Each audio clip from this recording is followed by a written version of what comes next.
when convention or when the convection is going to take place due to buoyant force. Buoyant force means what? We call it as a buoyancy force. Buoyancy force is an example of the ship floating in the water. It is with the help of the buoyancy force.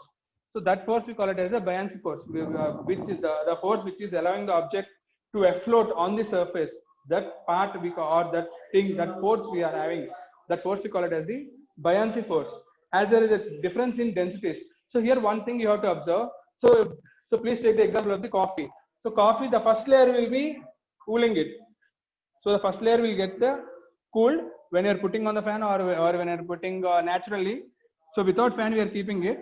So the first layer will cool. So first layer will be getting cold. So when compared to the inside layers. So once the cold layer will move down, and also hot layer will move up, because the density of the hot particles will be less, and the cold particles, the denser particles of the cold thing will be coming down. Simply like putting on the fan in the room, all the hot air will go up and the cold air will come down due to the density difference.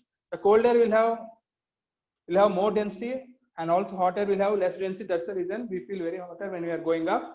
All the hot air will be going to pass it. So due to the density difference, the natural convection is going to take place. So those things you can see it in the oceanic winds. So in the ocean, you can check that winds is flowing around the ocean, and also we can feel the night time we are feeling some amount of heat when compared to the morning time. So at the seashores and all the things, so at night time lot of heat will be coming from the ocean. So it is all due to the winds which is happening, and that process we call it as a convection, natural convection. We are not forcing anything to happen, let it happen naturally. That is what we call it as natural convection. In the next thing, okay, in the next thing, now till now we have discussed about natural convection as well as the forced convection. So simple concept, not to get what to say, like misleading or get confused. Simply I am cutting off with that, because it will be very difficult for you guys to understand what is what. So simply briefly, what in point of exam, and also whatever concept you are required right now, I am teaching you that thing only. And right now we are discussing about Breton cycle. This Breton cycle also I will be showing you the video. Similarly, I will be showing the video of the Stirling cycle, which is coming in the next slide. So here you can check it out. The compressor, we are having three parts. First, go to the diagram part. We are having three parts: compressor, combustion chamber, and the turbine. Compressor, combustion chamber, and the turbine. So here, what we are passing in the compressor? One, fresh air we are going to pass. Fresh air we are going to pass into the compressor.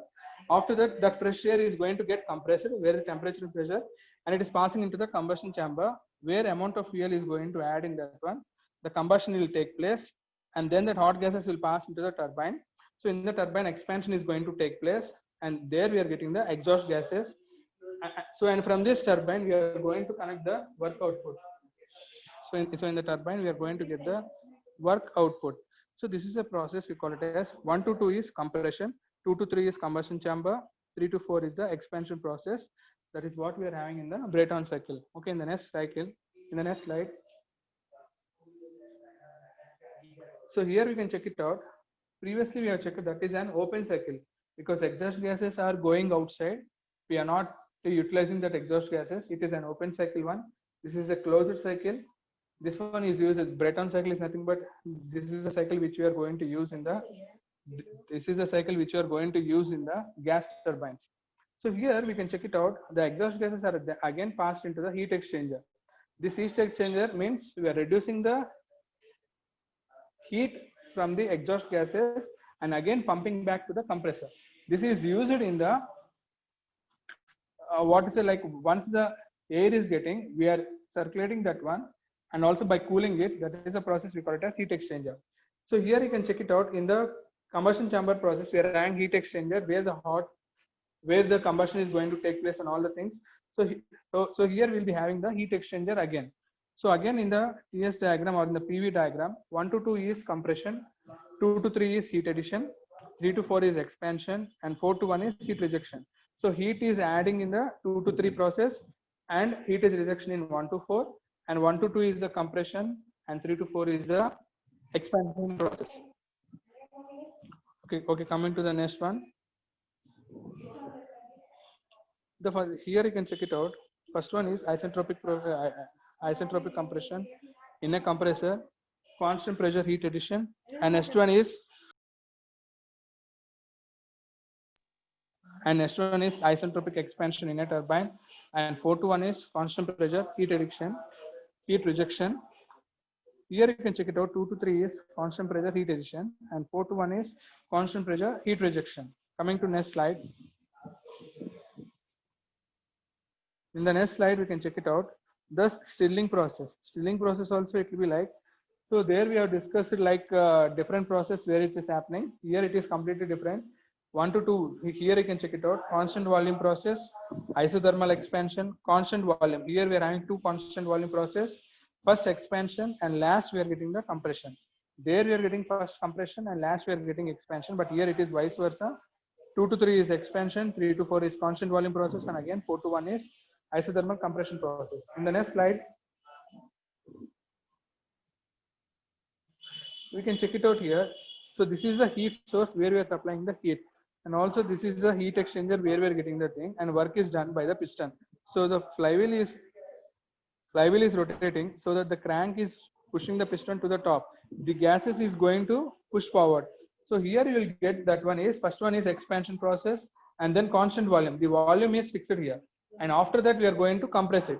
So this movement of that one we are getting the hot gases. So the naturally we are getting like cold one we are getting compressor, and at the displacer piston the piston will move forward, so that you can check it in the video. This all diagram will be coming in the video. So in exam point of view, you can draw like this.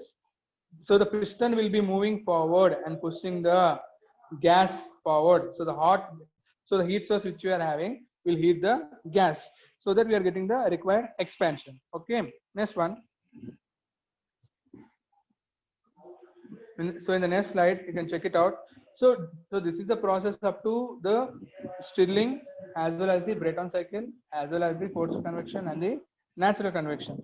So tomorrow in the next class we'll be seeing why we are using solar energy by method of photovoltaic. Already we discussed about PN junction and also this all the things.